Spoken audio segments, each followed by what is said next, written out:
They're fake. Everything's fake. It's weird. And so it's like, this is the clearest, like, fixed fight you're ever going to see. Look at this. That looks so fake. What just happened? He hit him with the left.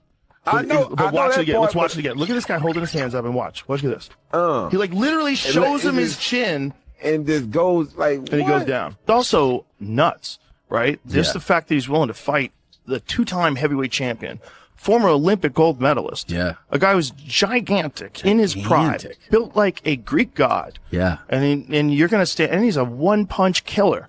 And you're going to stand in front of that guy, and he avoided shots till the 6th round. He just started getting tired. Well, when you're on a platform like Netflix that turns one-part episodes into a 6-part series, why would you think that part of their entertainment model is to have a 30-second fight? Why? The combat sports world is going completely insane right now after some mind-blowing statements dropped on Joe Rogan's podcast about the Anthony Joshua versus Jake Paul bout.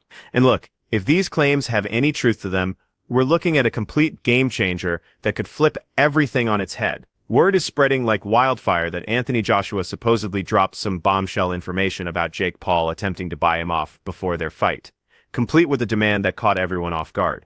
This alleged conversation went down away from the cameras, and it's got the entire fan base wondering if influencer boxing has any real integrity left. Here we go again with Joshua's statements sparking these persistent theories that Jake Paul's most publicized battles might be more like calculated business transactions than actual athletic competitions. This puts the whole combat sports community in this really awkward position where we're all thinking the same thing, but don't want to say it out loud. Are we witnessing legitimate fights, or just premium entertainment disguised as competition? What I could have done better is a lot of things. 100%. In the fight game, you've seen the amazing fighters that have graced us over the last 100 years, and the expectations that we put on ourselves are immense, but I tried my best. Jake done well while it lasted, but if you remember what I said in the interview with Cameron is, fighting's not just physical, it's psychological. And when you understand the psychological warfare, I did say to you is that, Jake, what's gonna happen? I'm gonna see a time when I'm gonna take your soul and you're either gonna give up or you're gonna get knocked out. And unless you have that instinct, you just will never be a good fighter. So I wish that I could have knocked him out at the start. But as we saw tonight, Joe Rogan definitely doesn't pull punches when he's breaking down what he observes. Although Rogan was careful not to make any direct claims that could land him in hot water legally, he didn't hide his skepticism about this whole fight, raising some really valid concerns. He continuously emphasized the absolutely ridiculous difference in experience, physical power, and boxing intelligence between a former world heavyweight champion who's competed at the pinnacle for years versus a content creator turned fighter who's still figuring out the sport. Rogan argued, and this is the crucial part, that if Joshua had stepped into that ring determined to end things as fast and violently as he could, we probably would have seen it wrapped up in just a few rounds. He used this moment to address how today's combat sports landscape is getting more and more shaped by entertainment companies and these incredible paychecks that come with the territory. Sometimes the financial motivation to extend a fight and create a show becomes way more attractive than finishing it immediately with a devastating knockout. The whole business model has transformed what we're watching. It's the way he did it that I was trying to tell people. I'm like, no. That was skillful. So like there's like boxing matches where you see two guys just slugging it out. One guy lands a punch, and yeah, he landed a good punch. What Jake did is he slid back and landed a punch. Yeah. It's like the athleticism along with the intelligence, the technique. I'm like, he's not even doing it that long. And he's also hyper competitive, even though he's wealthy. Yeah. You know, like you would assume that wealth would take away your drive for but competition. It hasn't. Yeah. He's also nuts, right? Just Yeah. the fact that he's willing to fight the two-time heavyweight champion, former Olympic gold medalist. Yeah. A guy who's gigantic in his pride, built like a Greek god. Yeah. And you're going to stand, and he's a one-punch killer.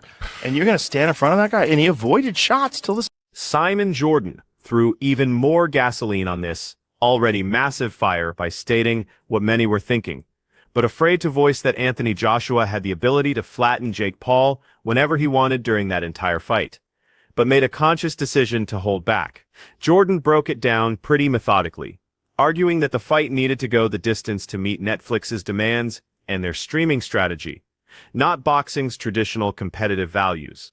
His theory was that Joshua's power difference, his decades of top-tier experience, and his surgical precision were so completely beyond Paul's current abilities that an early finish in round 1 or 2 would have destroyed the entertainment factor and killed the viewership numbers that Netflix was banking on. The fight supposedly required extended rounds, artificial drama, and ongoing excitement to validate the enormous streaming investment and the worldwide audience they were targeting. Jordan didn't provide any smoking gun evidence or insider details to support his theory, but his analysis definitely resonated with what a lot of fans were already suspecting. When massive money and streaming powerhouses like Netflix get directly involved in fight sports, the show business aspect can slowly but surely override competitive authenticity, leaving everyone watching and wondering if they just witnessed real competition or elaborate performance art. Jake Paul posted on Twitter after the fight, jaw broken, heart and balls intact. That's a good thing. Time to rest, recover, and return to cruiserweight. I mean, he's coming out of it as if, well, yeah, I got battered in the end, but boy. That's what he will do. I mean, it depends what you think this was. I mean, I never felt it was anything other than entertainment. I'm not surprised that it... I mean, Anthony Joshua could have knocked Jake Paul out any time he wanted to. He didn't want to. So why didn't he? Because, well, when you're on a platform like Netflix that turns one-part episodes into a 6-part series, why would you think that part of their entertainment model is to have a 30-second fight? Why? You watch a Netflix series, you can watch it and you can go, well, I get the gist of it. Why have you got to turn it into 10 episodes? Because I'm dying with boredom after episode. Are you telling me that Netflix probably emphasized, listen, guys? Chael Sonnen went straight for the throat with his reaction to this bout, and his analysis was absolutely savage. He stated without any sugarcoating that this was not boxing, full stop. From Sonnen's viewpoint as someone who really gets the sport at the highest level, what people saw that evening had every single visual component of a real boxing match. The ring setup, the equipment, the rounds, the officials, but it was completely missing the intensity, urgency, and real danger that actually makes boxing a legitimate competitive sport. He made a compelling case that authentic boxing, genuine championship caliber boxing, is all about risk, pressure, and this ever-present possibility of a fight-ending moment that could occur without warning, and absolutely none of those core elements existed in what he witnessed. Sonnen pointed out that the rhythm felt manufactured, the holding back seemed intentional, and the entire atmosphere of the bout reminded him more of a choreographed exhibition, something you'd expect at a fundraising event, rather than a real fight between two competitors actually trying to damage each other. He was smart enough to avoid directly accusing anyone of rigging results or planning outcomes, which would create serious legal problems, but his point came through loud and clear to everyone listening. When world-class fighters obviously have the skills to finish a fight instantly, but repeatedly decide against it, you're no longer watching real competition, you're watching pure entertainment packaged as legitimate sport. And he finished with this statement that really drove it home that what we saw was not a boxing match.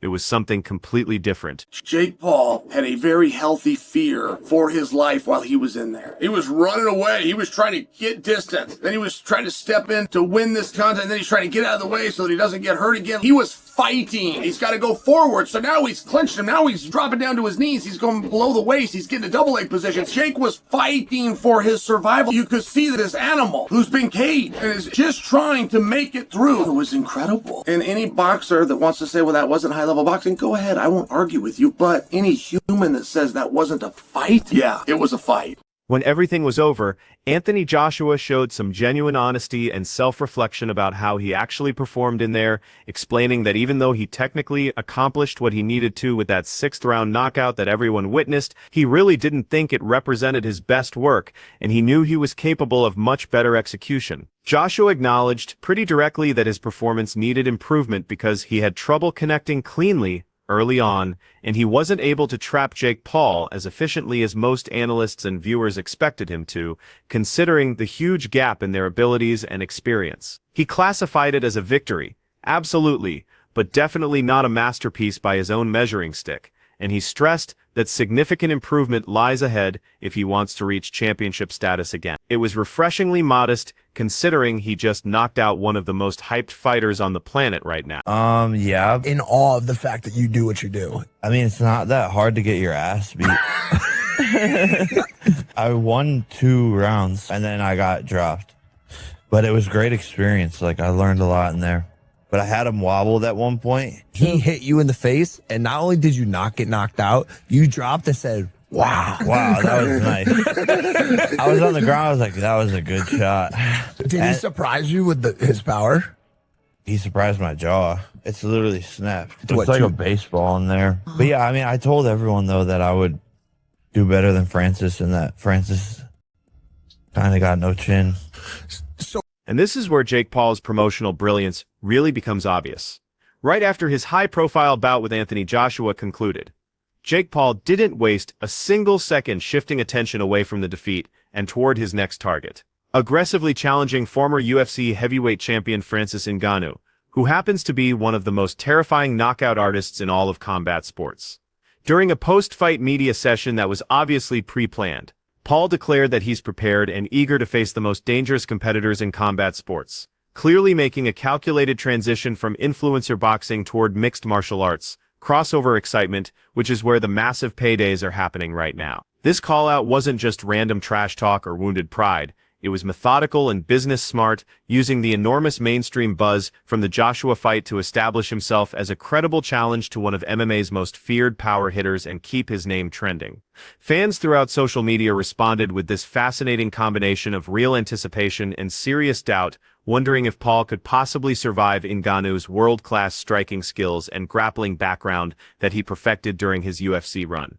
But looking at Paul's business strategy, and you really have to respect his understanding of the entertainment industry, this fight represents another perfect opportunity to control news cycles for months, generate enormous pay-per-view revenue, and expand his brand deeper into mainstream combat sports culture, maintaining his established pattern of high-stakes, high-publicity matchups that intentionally mix spectacle with sport in ways that keep people discussing and purchasing.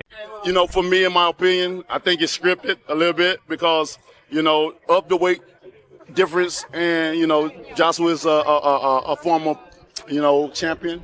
And also, you know, he's current, he's active, you know, and this is going to be the first time that we see Paul, you know, fighting an active fighter. You know what I mean? We seen the Mike Tyson, that was all fun, that was cute, you know what I'm saying? It's fun and games and stuff, but now you're dealing with a real professional, you know, and so we'll see how it ends up you know, like I said, I think it's scripted, but, you know, we're going to see. At the end of the day, I just want everybody to have fun. I want them to enjoy themselves because we risk our lives for others' entertainment, and just go home safely to be able to have memories and say we did a great job. Deontay Wilder absolutely unleashed when he gave his take on the Anthony Joshua versus Jake Paul situation, describing it as one of the most puzzling and honestly ridiculous displays in contemporary boxing history. And coming from someone with Wilder's credentials, that criticism hits different. Wilder couldn't hide his shock that a former heavyweight champion like Joshua, someone who's battled at the absolute peak of professional boxing, would actually agree to fight a YouTube star, questioning both the sporting credibility of the pairing and the true reasons behind accepting the bout to begin with. He admitted that sure, there's clear entertainment appeal and these huge financial incentives that can't be dismissed, but Wilder emphasized that from a professional boxing perspective, from someone who's held championship belts and faced killers throughout his career, the whole thing felt completely artificial and wrong. He stressed the massive difference in technique, experience, and natural knockout ability between these fighters, and that gap is impossible to overlook when you truly understand the sport. He also suggested, and this part really got everyone's attention, that Joshua's overall game plan and behavior might have been shaped by considerations that extend far beyond athletic competition, things like publicity requirements, streaming service expectations, and financial deals. Instead of pure competitive drive and the hunger to prove superiority in the ring, it's a brutal evaluation from someone who understands exactly what elite-level boxing should represent.